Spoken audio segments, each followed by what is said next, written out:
Medigadda Annaram బ్యారేజీలపై sitting జడ్జిలతో విచారణ జరిపిస్తామన్నారు CM Revanth Reddy. నిన్న ABN Andhra Jyothi MD Vemuri Radhakrishna నిర్వహించిన బిగ్ డిబేట్ లో సీఎం రేవంత్ రెడ్డి పాల్గొన్నారు. ముఖ్యమంత్రిగా పదవీ బాధ్యతలు చేపట్టిన తర్వాత తొలిసారిగా ఇంటర్వ్యూ ఇచ్చారు. ఛత్తీస్గఢ్, యాదాద్రి, భద్రాద్రి పవర్ ప్లాంట్లపై జ్యుడిషియల్ విచారణ వేస్తామన్నారు. రేపో ఎల్లుండో అందరితో చర్చించి చీఫ్ జస్టిస్ ఆఫ్ తెలంగాణకు లేఖ రాస్తాం. రుజువులకు సంబంధించి యంత్రాంగాన్ని సిద్ధం చేశాం. గత ప్రభుత్వ నిర్ణయాలన్నీ ఒక బ్రహ్మ పదార్థం. వారు చేసిన అప్పు, రాష్ట్ర ఆర్థిక పరిస్థితిపై శ్వేతపత్రం విడుదల చేశాను. జెన్కో, ట్రాన్స్కో, డిస్కంలపై ఎన్ని అప్పులు చేశారన్న దానిపై లెక్కలన్నీ బయట పెట్టాం. ఇరిగేషన్ పై ఎంత తవ్వినా అంతు దొరకడం లేదని, ఏ కార్పొరేషన్ పై ఎన్ని అప్పులున్నాయి, సర్కారు ఎంత ఖర్చు పెట్టింది, అధికారులు తలో లెక్క చెబుతున్నారు. స్మితా సబర్వాల్ని అడిగితే అడిషనల్ ఛార్జీ ఇచ్చారని తాను చూడలేదని చెప్పారు. రజత్ కుమార్ రిటైర్ అయ్యారు, అందుకే రాహుల్ బొజ్జాను వేశాం. ప్రజాపాలన పూర్తయింది. రేపటి నుంచి ఎంపీడీఓ, ఎంఆర్ఓ కార్యాలయాల వద్ద దరఖాస్తులు ఇచ్చుకోవచ్చు. 100 రోజుల్లో 6 గ్యారెంటీలు అమలు చేస్తామని తెలిపారు. మరోవైపు కేసీఆర్ ప్రభుత్వం ఏర్పాటు చేసిన కొత్త జిల్లాలపై సీఎం రేవంత్ రెడ్డి కీలక ప్రకటన చేశారు. జిల్లాల విభజన శాస్త్రీయంగా జరగలేదని, జిల్లాలతో పాటు మండలాలు, రెవెన్యూ డివిజన్లను కూడా అడ్డగోలుగా ఏర్పాటు చేశారని అన్నారు. దీనిని సరిదిద్దేందుకు జ్యుడిషియల్ కమిషన్ ను నియమించి అధ్యయనం చేయిస్తామని ప్రకటించారు. దీనిపై అసెంబ్లీలో చర్చించి నిర్ణయం తీసుకుంటామన్నారు. ప్రజల నుంచి అభిప్రాయాలు, అభ్యంతరాలు స్వీకరించి పునర్విభజన చేపడతామని చెప్పారు. ప్రభుత్వ ఉద్యోగ నియామకాల ప్రక్రియపై వేగవంతంగా చర్యలు తీసుకుంటున్నామని సీఎం రేవంత్ రెడ్డి అన్నారు. టీఎస్పీఎస్సీ కమిషన్ చైర్మన్ తో పాటు 5 సభ్యులను రాజీనామా చేయాలని వ్యక్తిగతంగా కోరాను. వారి రాజీనామాలను గవర్నర్ రాష్ట్రపతికి పంపారు. అయితే తొలగింపునకు గల కారణాలపై రాష్ట్రపతి కొన్ని విషయాలపై స్పష్టత అడిగారు.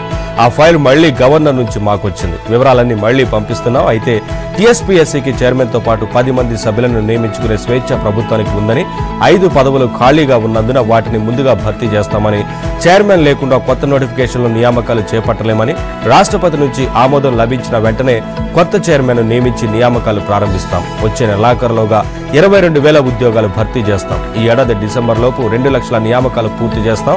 అధికారంలోకి వచ్చిన 100 రోజుల్లో 6 గ్యారెంటీలను అమలు చేస్తామని ముందే చెప్పామని, చేసి చూపిస్తాం. అయితే ఖాళీగా ఉన్నందున బావబావమరుదులు ఇష్టం వచ్చినట్లు మాట్లాడుతున్నారు.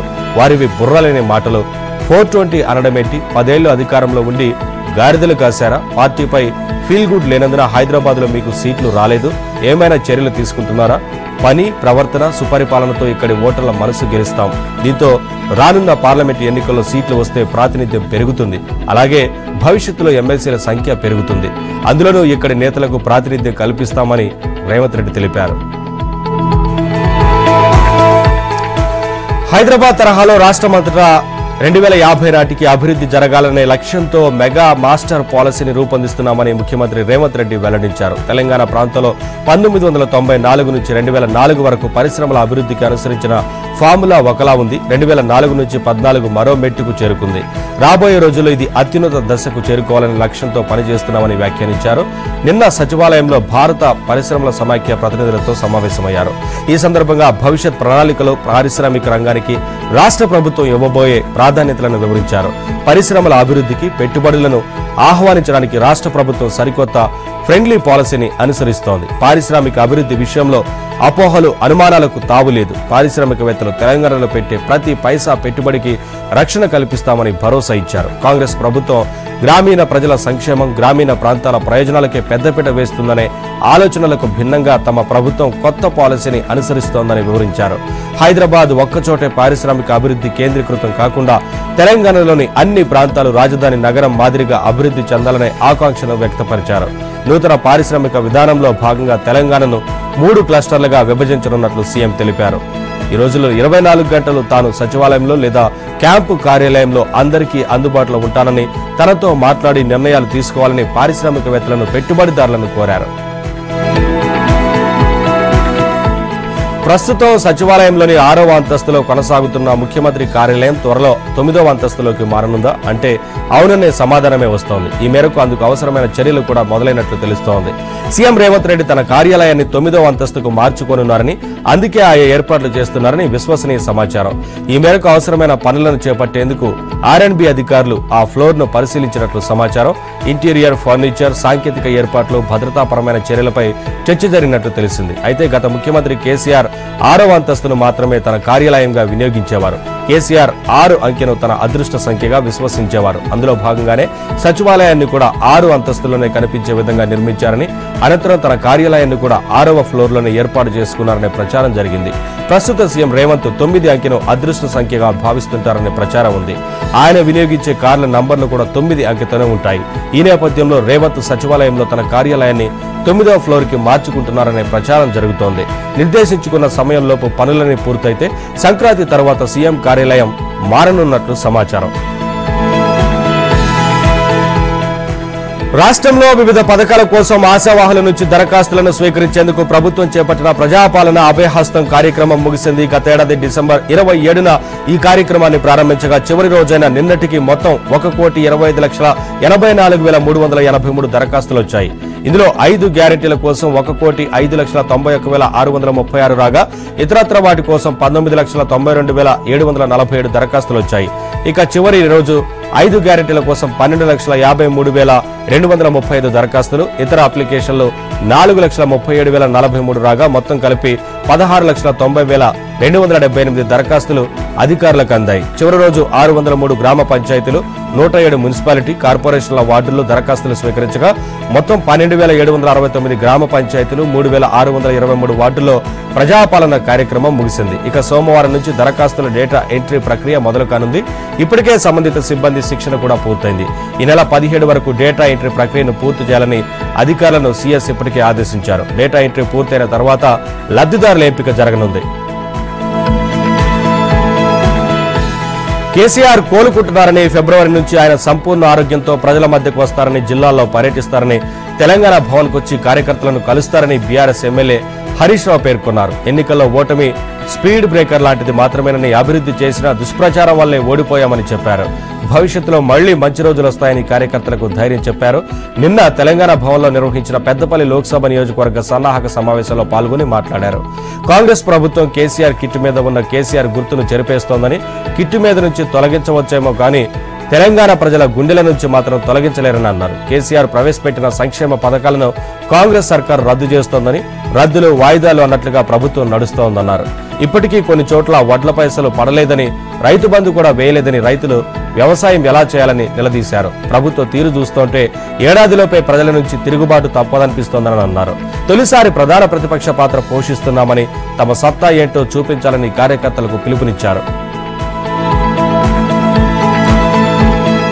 లోక్సభ ఎన్నికలు సమీపిస్తున్న వేళ రాష్ట్ర బీజేపీలో సంస్థాగత ప్రక్షాళనకు రంగం సిద్ధమవుతోంది. సుదీర్ఘకాలంగా వివిధ విభాగాల్లో కొనసాగుతున్న పలువురికి పదవీ గండం పొంచి ఉంది. 20 మంది జిల్లా అధ్యక్షులను మార్చే అవకాశం ఉంది. కొంతమంది రాష్ట్ర పదాధికారులను తప్పించనున్నారు. పార్టీ రాష్ట్ర అధ్యక్షుడు జి కిషన్ రెడ్డి సీనియర్ నేతలతో సమావేశమై సంస్థాగత బలోపేతంపై సమీక్షించారు. కొత్త కమిటీలపై చర్చించారు. లోక్సభ ఎన్నికల సన్నద్ధతలో భాగంగా కొత్త టీంను ఏర్పాటు చేయనున్నారు. ఇటీవల అసెంబ్లీ ఎన్నికల సందర్భంగా కొంతమంది జిల్లా పార్టీ అధ్యక్షులు అభ్యర్థులకు మద్దతుగా పనిచేయలేదని, మరికొందరు పార్టీకి వ్యతిరేకంగా పనిచేశారని పెద్ద ఎత్తున ఆరోపణలు వచ్చాయి. ఆయా నియోజకవర్గాల్లో పోటీ చేసిన అభ్యర్థులు రాష్ట్ర పార్టీకి వారిపై ఫిర్యాదు చేశారు. ఇందుకు అనుగుణంగా పార్టీ క్రమశిక్షణ కమిటీ ఇటీవల 2 సార్లు సమావేశమై ఆరోపణలు వచ్చిన నేతలపై సమీక్షించింది. రాష్ట్ర వ్యాప్తంగా వివిధ నియోజకవర్గాలకు సంబంధించి సుమారు 120 మంది నాయకులపై ఫిర్యాదులు వచ్చాయి. వీరిలో పలువురికి షోకాజ్ నోటీసులు జారీ చేసింది. మరోవైపు పార్టీలో పాత కొత్త కలయికతో కమిటీలు ఏర్పాటు చేసి ఎన్నికలకు వెళ్లాలని కిషన్ రెడ్డి భావిస్తున్నట్లు పార్టీ వర్గాలు తెలిపాయి. ఇటు ఆది సోమవారంలో పార్టీ రాష్ట్ర ఇన్ఛార్జి సునీల్ బన్సాల్ సీనియర్ నేతలు వివిధ విభాగాల ముఖ్యులతో సమావేశం కానున్నారు. పార్లమెంట్ ఎన్నికల సన్నద్ధతపై జాతీయ పార్టీ నిర్దేశించిన కార్యాచరణపై వివరించనున్నారు. 17 లోక్సభ నియోజకవర్గాలకు ఇన్ఛార్జీలను నియమించనున్నారు. అన్నా నా కుమారుడి పెళ్లికి రండి అంటూ కాంగ్రెస్ నేత వైఎస్ షర్మిల ముఖ్యమంత్రి రేవంత్ రెడ్డిని కలిసి కోరారు. నిన్న హైదరాబాద్ లోని రేవంత్ నివాసానికి వెళ్లిన ఆమె తన కుమారుడి నిశ్చితార్థం, వివాహానికి తప్పకుండా రావాలని కోరుతూ ఆహ్వానించారు. మరోవైపు సీఎం రేవంత్ రెడ్డిని తెలంగాణ మాజీ గవర్నర్ మాజీ గవర్నర్ నరసింహన్ను కలిశారు. నిన్న సచివాలయానికి వచ్చిన నరసింహన్ సీఎంగా బాధ్యతలు చేపట్టిన రేవంత్ కు శుభాకాంక్షలు తెలిపారు. ఈ సందర్భంగా ముఖ్యమంత్రి నరసింహన్ను శాలువాతో సన్మానించి కాకతీయ కళాతోరణాన్ని బహూకరించారు. తెలంగాణ రాష్ట్రానికి నరసింహన్ తొలి గవర్నర్ గా సేవలందించారు.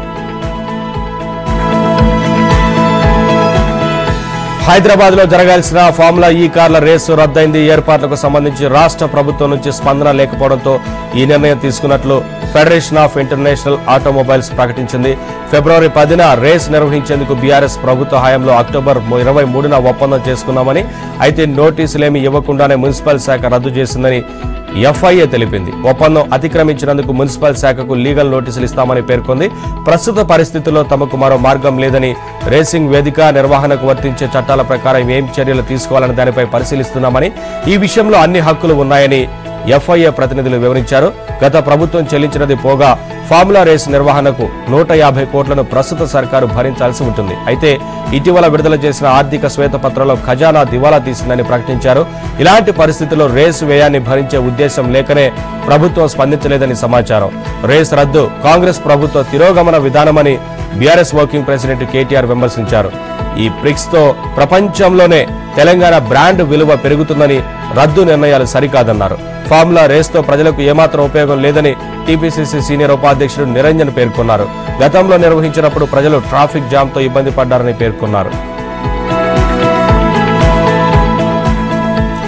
తెలంగాణ జెన్కోలో 25 మంది వరకు దొడ్డిదారి నియామకాలు జరిగాయనే ఆరోపణలు వినిపిస్తున్నాయి. 25 మంది వరకు ఈ కోవలో కొలువులు కొట్టేశారనే వార్తలు వెల్లువెత్తుతున్నాయి. దీనిపై పలువురు సమాచార హక్కు చట్టం కింద పలు దఫాలుగా దరఖాస్తు చేసినా సమాచారం ఇవ్వడానికి అధికారులు నిరాకరించారు. ఈ కోవలో 2017 మే 30న జరిగిన జెన్కో పాలక మండలి సమావేశంలో ఓ మహిళ నియామకానికి ఆమోద ముద్ర పడగా, అదే సంవత్సరం జూలై 27వ తేదీన ఆమెకు నియామక పత్రం ఇచ్చారనే అంశం ఇప్పుడు సోషల్ మీడియాలో వైరల్ అవుతోంది. ఆమె గత ప్రభుత్వంలో ఓ కీలక ప్రజాప్రతినిధి మేనల్లుడి భార్య అని, అసిస్టెంట్ ఇంజనీర్ హోదాలో ఉద్యోగం సంపాదించిన సదరు మహిళ ఏనాడు కార్యాలయానికి రాకుండా నెల నెల టంచనగా జీతం తీసుకుందనే ప్రచారం జరుగుతోంది. ఇప్పుడు ప్రభుత్వం మారడంతో ఆమె కార్యాలయానికి వచ్చారని, దొడ్డిదారి నియామకాల బండారం బయటపడుతోందని తెలుస్తోంది. ఈ వ్యవహారం ఒక్క జెన్కోకే పరిమితం కాలేదని, ఇతర విద్యుత్ సంస్థలను జరిగిందనే ఆరోపణలున్నాయి. ఎన్నికలు సమీపిస్తున్న కొద్దీ ఫ్యాన్ పార్టీలో ఒక్కపోత తీవ్రమవుతోంది. వికెట్లు టపటపా పడుతున్నాయి. పార్టీలో ఎవరు ఉంటారో ఎవరు పోతారో తెలియని విచిత్ర పరిస్థితి. పార్టీ వీడే కార్యక్రమం డైలీ సీరియల్లా కొనసాగుతోంది. పార్టీ నుంచి ఈ రోజు ఎవరు వెళ్లిపోతారని రోజు వైసీపీ నేతలు కార్యకర్తలు భయపడే పరిస్థితి వచ్చింది.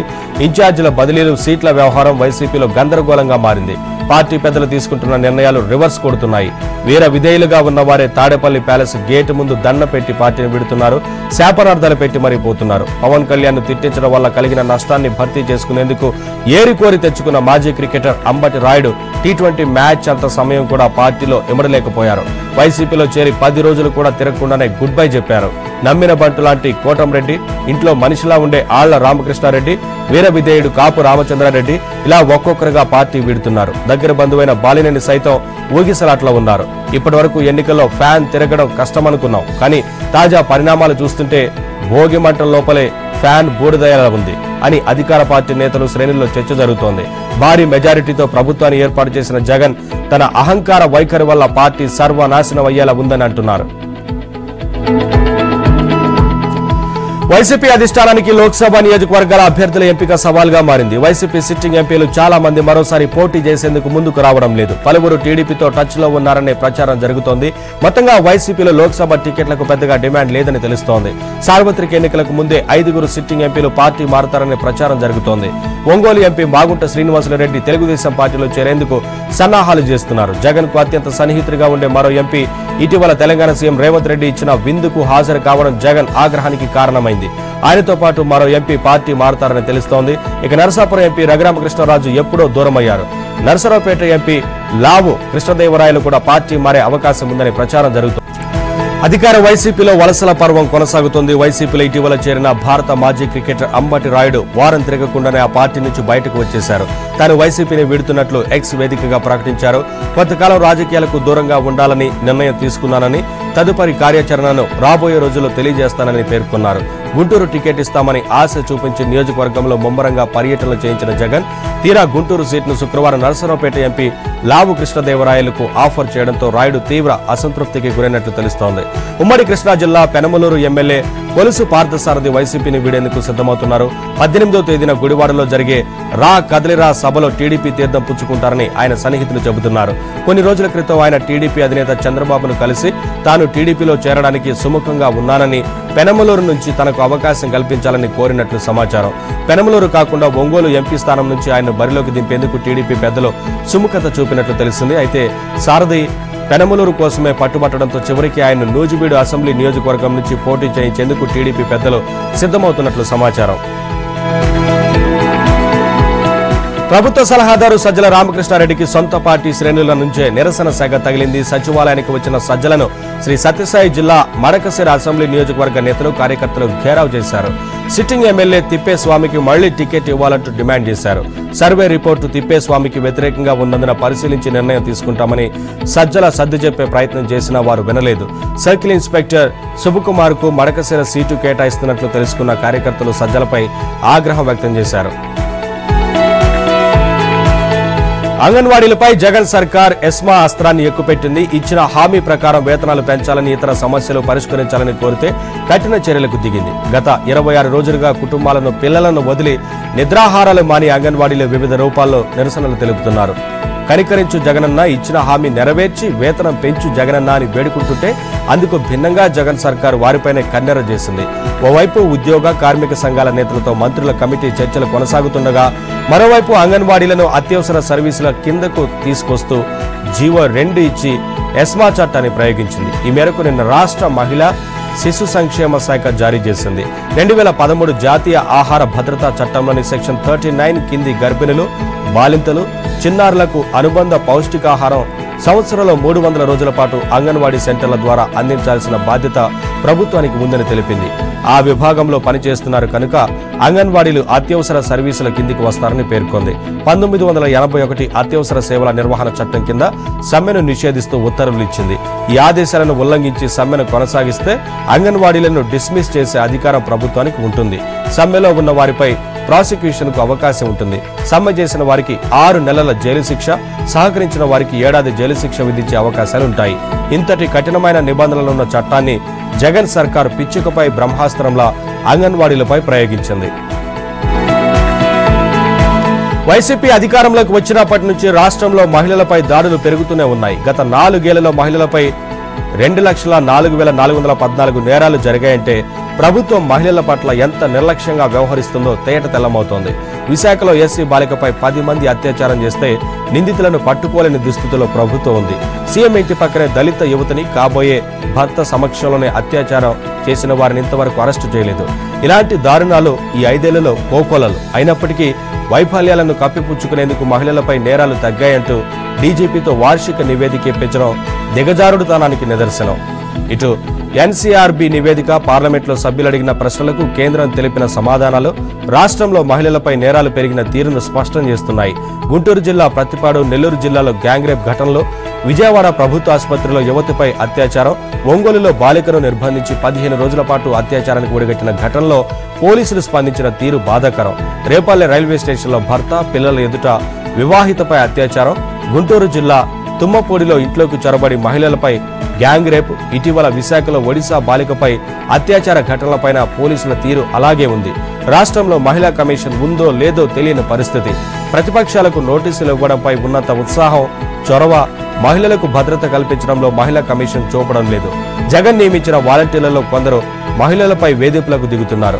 వాలంటీర్లు మహిళలపై వేధింపులకు పాల్పడిన ఘటనలపై 4,320 కేసులు నమోదయ్యాయంటే ప్రభుత్వంలో మహిళల రక్షణ ఏమాత్రం ఉందో అర్థమవుతోంది.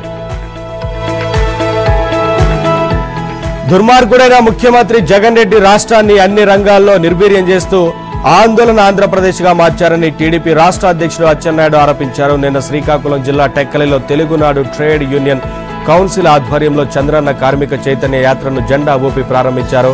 అంగన్వాడీ కార్యకర్తలు ధర్నా చేస్తుంటే వారిపై జగన్ రెడ్డి పిచ్చి తుగ్లక్ల ఎస్మా జీవో తెచ్చారని, అంగన్వాడీల న్యాయమైన పోరాటానికి టీడీపీ అండగా ఉంటుంది. రాష్ట్రంలో మున్సిపల్ పారిశుద్ధ్య కార్మికులు, సర్వశిక్ష అభియాన్ సిబ్బంది, ఆశా వర్కర్లు వంటి వారు ధర్నాలు చేస్తున్న సీఎం చలించడం లేదని, ఎన్నికల ముందు అధికారుల బదిలీలు చూశాం కానీ సైకో జగన్ రెడ్డి రాష్ట్రంలో 36 మంది ఎమ్మెల్యేలు, ఎంపీల స్థానాలను బదిలీలు చేశారు. జగన్ రెడ్డికి దమ్ముంటే పెద్దిరెడ్డి, చెవిరెడ్డి స్థానాలను మార్చగలరా? అంబటిరాయుడు వైసీపీలో చేరిన 5 రోజులకే డకౌట్ అయ్యారు. వైసీపీ నుంచి హేమాహేమీలు నన్ను సంప్రదిస్తున్నారని, అవసరం వచ్చినప్పుడు, సమయం కుదిరినప్పుడు వారి పేర్లు వెల్లడిస్తానని అచ్చెన్న అన్నారు. గుడివాడ ఎమ్మెల్యే కొడాలి నానికి పిచ్చి పట్టిందని ప్రజలు అనుకుంటున్నారని టీడీపీ నేత బుద్దా వెంకన్న వ్యాఖ్యానించారు. రానున్న ఎన్నికల్లో ఎన్టీఆర్ జిల్లాలో అన్ని నియోజకవర్గాల్లో టీడీపీ జెండా రెపరెపలాడుతుందన్నారు. కొడాలి నాని ఏ పార్టీలో ఎమ్మెల్యేగా గెలిచి ఎక్కడికి వెళ్లాడో గుర్తు చేసుకోవాలన్నారు. నారా నందమూరి కుటుంబాలను తోలనాడడంతో పాటు లోకేష్ ను కూడా నాని అనరాని మాటలన్నాడని విమర్శించారు. మరో సీనియర్ నేత కేశినేని శివనాథ్ మాట్లాడుతూ విజయవాడ పార్లమెంటు నియోజకవర్గ పరిధిలోని తిరువూరులో ఆదివారం తలపెట్టిన రా కదిలిరా సభను అనూహ్య రీతిలో జయప్రదం చేస్తామన్నారు. రానున్న ఎన్నికలలో టీడీపీ జనసేన కూటమికి 160 సీట్లు గ్యారంటీ అని చెప్పారు. కాగల కార్యం గంధర్వులు తీర్చడం అంటే ఇదే. రెండోసారి ఎంపీగా ఎంపికైన దగ్గర నుంచి టీడీపీ అధినేత చంద్రబాబు, లోకేష్ తో పాటు పలువురు నేతలపై వివాదాస్పద వ్యాఖ్యలు చేసిన విజయవాడ ఎంపీ కేశినేని నాని త్వరలోనే పార్టీ వీడనున్నారు. లోక్సభ సభ్యత్వానికి రాజీనామా చేస్తానని, ఆ తర్వాత టీడీపీకి కూడా రాజీనామా చేస్తున్నట్లు కేశినేని నాని ప్రకటించారు. టీడీపీ కూడా కేశినేని నాని ఎప్పుడు బయటకు వెళతారా అని ఎదురు చూస్తోంది. మొత్తానికి తిరువూరు సభ కేశినేని నాని బయటకు వెళ్లేందుకు మార్గం సుగమం చేసింది.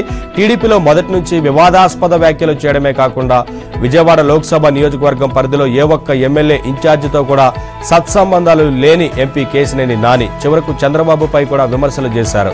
అధినేత చంద్రబాబు వద్ద జరిగిన ఎన్టీఆర్ జిల్లా నేతల సమావేశంలో మీది ప్రైవేట్ లిమిటెడ్ కంపెనీ, నాయకత్వం కూడా వారసత్వంగా వస్తుంది, మేము భాగస్వాములం మాత్రమే అంటూ ఘాటు వ్యాఖ్యలు చేశారు. వచ్చే ఎన్నికల్లో పోటీ చేసేది లేదని చంద్రబాబు ముందే తేల్చి చెప్పారు కేశినేని నాని. ఆ తర్వాత నగరపాలక సంస్థ ఎన్నికల్లో కూడా తన కుమార్తె కేశినేని శ్వేతను మేయర్ అభ్యర్థిగా ఆయనే ప్రకటించుకున్నారు. ఈ వ్యవహారం వివాదంగా మారింది. లోక్సభ నియోజకవర్గం పరిధిలోని వైసీపీ ఎమ్మెల్యేలతో అభివృద్ధి పేరుతో నాని చట్టాపట్టాలేసుకుని తిరిగారు. అలాగే వైసీపీ ఎమ్మెల్యేలపై పొగడ్తలు, సొంత పార్టీ నేతలపైన పరోక్ష విమర్శలు చేయడం వల్ల పార్టీకి చెడ్డ పేరు కూడా వచ్చింది. కేశినేని నాని రాజీనామా ఖరారు కావడంతో విజయవాడ ఎంపీ అభ్యర్థిగా కేశినేని చిన్ని పేరు దాదాపు ఖరారైపోయినట్లే. పార్టీ అధికారికంగా ప్రకటించడం మాత్రమే మిగిలింది. నిర్వధికంగా 127 రోజుల పాటు 15 లక్షల కిలోమీటర్ల ప్రయాణం చేసిన తర్వాత భారతీయ తొలి సోలార్ మిషన్ ఆదిత్య L1 నిన్న తన గమ్యాన్ని చేరుకుంది. సూర్యుడు భూమి మధ్యనున్న లాగ్రేంజ్ పాయింట్ ను విజయవంతంగా చేరింది. ఇక్కడి నుంచి ఆదిత్య సూర్యుడి అద్భుతాలను, రహస్యాలను అధ్యయనం చేయనుంది. ఎలాంటి గ్రహణాలు అడ్డు లేకుండా నిరాటంకంగా ఈ పని జరగనుంది. ఇస్రో సాధించిన ఈ ఘన విజయాన్ని ప్రధానమంత్రి నరేంద్ర మోదీ స్వయంగా ఎక్స్ లో వెల్లడించారు. భారత్ మరో సంచలనం నమోదు చేసింది. మన తొలి సోలార్ అబ్జర్వేటరీ ఆదిత్య L1 గమ్యాన్ని చేరుకుంది. అత్యంత క్లిష్టమైన అంతరిక్ష ప్రయోగాలను విజయవంతం చేయడంలో మన శాస్త్రవేత్తల నిర్విరామ కృషికి, అంకిత భావానికి ఇది నిదర్శనం. ఈ అద్వితీయ విజయాన్ని యావత్ దేశంతో కలిపి స్వాగతిస్తున్న మానవాళి ప్రయోజనాల కోసం సైన్స్ సరిహద్దులను చేరుకోవడాన్ని మనం కొనసాగిస్తూనే ఉందామని ప్రధాని మోదీ పేర్కొన్నారు. కేంద్ర శాస్త్ర సాంకేతిక మంత్రి జితేంద్ర సింగ్ స్పందిస్తూ చంద్రుడిపై నడక నుంచి సూర్యుడి వద్ద డాన్స్ వరకు భారత్కు గొప్ప విజయాలను అందించిన సందర్భం అంటూ ఇటు హర్షం వ్యక్తం చేశారు. చంద్రుడిపై సాఫ్ట్ ల్యాండింగ్ ద్వారా ఇస్రో చంద్రయాన్ 3 గత ఏడాది చరిత్ర సృష్టించింది. ఇస్రో తదుపరి లక్ష్యం అంగారకుడేనని, మిషన్ టు మార్స్ ను చేపడతామని ఇస్రో చైర్మన్ ఎస్ సోమనాథ్ వెల్లడించారు. ఆదిత్య L1 విజయం సాధించిన వెంటనే ఇస్రో తదుపరి లక్ష్యాన్ని నిర్దేశించుకోవడం విశేషం. అయోధ్యలో నిర్మితమవుతున్న రామ మందిరంలో ప్రతిష్ఠించనున్న రాముడి విగ్రహం 51 అంగుళాల పొడవు, 1.5 టన్నుల బరువు ఉంటుందని ఆలయ ప్రధాన కార్యదర్శి చంపత్ రాయ్ తెలిపారు. 5 ఏళ్ల పసి బాలుడిలోని అమాయకత్వంతో దైవత్వం ఉట్టిపడే విగ్రహాన్ని ఎంపిక చేసినట్లు తెలిపారు. ఏటా చైత్ర మాసంలోని శుక్లపక్షం 9వ రోజైన శ్రీరామనవమి నాడు సూర్య భగవానుడే స్వయంగా శ్రీరాముడి విగ్రహాన్ని తన కిరణాలతో అభిషేకిస్తాడని, ఆ రోజున సరిగ్గా మధ్యాహ్నం 12 గంటలకు ఆలయంలో కొలువైన విగ్రహం నుదుటిపై భానుడి కిరణాలు నేరుగా పడి ప్రకాశిస్తాయని పేర్కొన్నారు. దేశంలోని ప్రముఖ అంతరిక్ష శాస్త్రవేత్తల సలహాలు, సూచనల మేరకు విగ్రహం ఎత్తును, దానిని ప్రతిష్ఠించే సింహాసనం ఎత్తును దీనికి అనుగుణంగా డిజైన్ చేసినట్లు వివరించారు. దక్షిణ భారతంలోని ఆలయాల స్ఫూర్తితో ఈ మందిర నిర్మాణం చేపట్టామని వివరించారు. 1947 ఆగస్టు 15 తనకు ఎంత ముఖ్యమో 2024 జనవరి 22 కూడా అంతే ముఖ్యమని రామ్ చెప్పారు. 22న దేశవ్యాప్తంగా ఉన్న 5 లక్షలకు పైగా దేవాలయాల్లో పూజలు చేసి ఘనంగా వేడుకలు జరుపుకోవాలని పిలుపునిచ్చారు. జనవరి 26 తర్వాతే ఆలయ సందర్శనకు అయోధ్యకు రావాలని భక్తులకు సూచించారు. రామ మందిర ప్రతిష్టాత్మక కార్యక్రమాన్ని జనవరి 22న దేశవ్యాప్తంగా ప్రత్యక్ష ప్రసారం చేయనున్నట్లు బీజేపీ ప్రకటించింది. రామ్లల్లా ప్రాణ ప్రతిష్టను ప్రజలందరూ వీక్షించడమే లక్ష్యంగా బూత్ స్థాయిలో భారీ స్క్రీన్లు ఏర్పాటు చేయాలని కార్యకర్తలకు సూచించినట్లు పార్టీ వర్గాలు తెలిపాయి. ఛత్తీస్గఢ్ లో సంచలనం సృష్టించిన మహాదేవ్ ఆన్లైన్ బెట్టింగ్ యాప్ కేసులో ఆ రాష్ట్ర మాజీ సీఎం భూపేష్ బఘేల్ పేరును ఈడీ చేర్చింది. ఈ నెల 1వ తేదీన కోర్టుకు సమర్పించిన అదనపు ఛార్జ్ షీట్ లో ఆయన పేరును ప్రస్తావించింది. ఆ యాప్ వ్యవస్థాపకుల నుంచి లంచాల రూపంలో 508 కోట్లు తీసుకున్నారంటూ మనీ లాండరింగ్ నిరోధక చట్టం కింద అభియోగాలు మోపింది. ఛార్జ్ షీట్ లో యాప్ వ్యవస్థాపకుడు శుభం సోనీతో పాటు నగదు అందజేతల సంబంధం ఉందంటూ అనిల్ అగర్వాల్ అలియాస్ అతుల్ అగర్వాల్, రోహిత్ గులాటి, భీమ్ సింగ్ యాదవ్, అసిందాస్ల పేర్లను ప్రస్తావించింది. ఈడీ ఛార్జ్ షీట్ ప్రకారం బఘేల్ కు సొమ్ము ఇచ్చినట్లు యాప్ వ్యవస్థాపకుడు శుభం సోనీ విచారణలో అంగీకరించారు. పాకిస్తాన్ తో జరిగిన 3 టెస్టుల సిరీస్ ను ఆస్ట్రేలియా 3-0తో క్లీన్ స్వీప్ చేసింది. నిన్న 4వ రోజే ముగిసిన ఆఖరి మ్యాచ్ లో ఆతిథ్య జట్టు 8 వికెట్ల తేడాతో నెగ్గింది. వీడ్కోలు టెస్ట్ ఆడిన ఓపెనర్ డేవిడ్ వార్నర్ అర్ధ సెంచరీతో కీలక ఇన్నింగ్స్ తో మెరవగా లబుషేన్ 73 బంతులు 9 4తో 62 నాటౌట్ గా అజేయంగా నిలిచాడు. పాకిస్తాన్ రెండో ఇన్నింగ్స్ ను 115 పరుగుల వద్ద ముగించింది. పేసర్ హేజల్వుడ్ కు 4, స్పిన్నర్ లియోన్ కు 3 వికెట్లు దక్కాయి. అనంతరం ఆసీస్ 130 పరుగుల ఛేదన కోసం రెండో ఇన్నింగ్స్ ను ఆరంభించింది. ఓపెనర్ ఖవాజా డకౌట్ అయిన మరో ఓపెనర్ వార్నర్ లబుషేన్ రెండో వికెట్ కు 118 పరుగులు జత చేయడంతో 25.5 ఓవర్లలో 130 పరుగులు చేసి గెలిచింది. అంతకుముందు పాక్ తొలి ఇన్నింగ్స్ లో 313, ఆసీస్ 299 పరుగులు చేశాయి. మ్యాన్ ఆఫ్ ద మ్యాచ్ గా Jamal, man of the series గా కమిన్స్ నిలిచారు. డేవిడ్ వార్నర్ టెస్టుల్లో చివరాట ఆడేశారు. అయితే ఆఖరాటలను అంతే జోరుగా విజృంభించాడు. రెండో ఇన్నింగ్స్ లో అర్ధ సెంచరీతో జట్టును గెలిపించడంతో కెరీర్ ను అద్భుతంగా ముగించాడు. పాక్ తో జరిగే 3 టెస్టుల తర్వాత ఈ ఫార్మాట్ కు రిటైర్మెంట్ ప్రకటిస్తానని 37 ఏళ్ల వార్నర్ గతంలోనే ప్రకటించాడు. అలాగే వన్డేల నుంచి కూడా వైదొలుగుతున్నట్లు ఇటీవల వెల్లడించిన అతను T20లకే పరిమితం కానున్నాడు. వీడ్కోలు టెస్టు సందర్భంగా వార్నర్ భావోద్వేగానికి గురయ్యాడు. ఏడాదిన్నరగా ఆసీస్ ప్రదర్శన జోరుగా సాగుతోంది. వరల్డ్ టెస్టు ఛాంపియన్షిప్ విజేతగా యాషెస్ సిరీస్ ను డ్రా చేసుకోవడం, వన్డే వరల్డ్ కప్ గెలవడం, ఇప్పుడు పాక్ తో టెస్టు సిరీస్, ఇలా వీటన్నింటిలో నా భాగస్వామ్యం ఉండడం ఆనందంగా ఉందని, నా ఆటతో ప్రతి అభిమాని ముఖంలో చిరునవ్వు వచ్చేలా చేశానని భావిస్తున్నా అంటూ వార్నర్ అన్నాడు.